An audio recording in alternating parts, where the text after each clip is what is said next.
ฮะกราบทักทายสบายดีพ่อแม่พี่น้องมื้อนี้ก็มายามไห้เนาะมายามไห้ก็บ่กว้างแต่ว่ามันก็เฮ็ดนี่ก็แล้วเสียหญ้าแล้วเด้ต่างๆ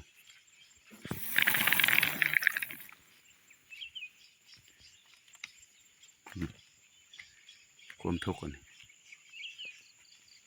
ตูบก็บ่มีสังกะสอกะสีเนาะมันก็ตูบนี่ก็มาเสียหญ้าเป็นมื้อสุดท้ายมื้อนี้นะ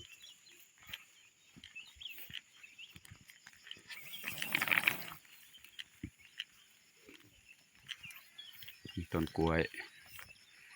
เพราะว่าตะกี้มันเป็นบ้านเก่าอยู่นี่บ้านเขาเจ้าทิ่มแล้วมีเฮ็ดนาบ่นี้แต่บ่มีน้ำ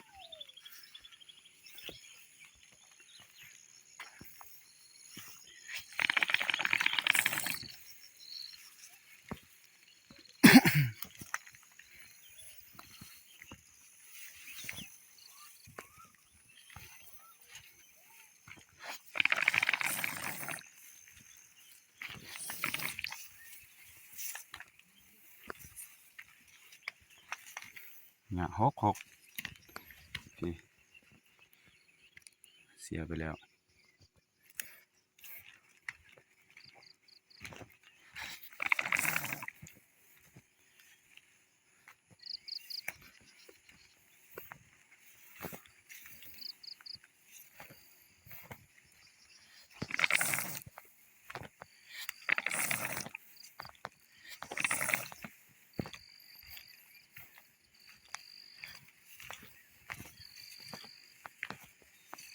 ก็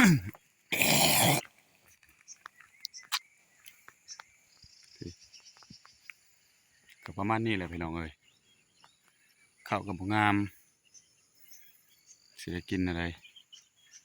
แต่บรรยากาศมื้อนี้ก็อยากครึ้มอยู่ฝนสิตก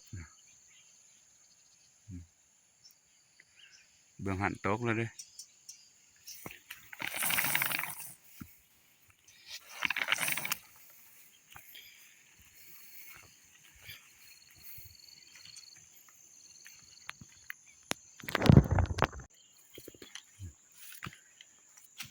วันที่เขาเจ้าเสีย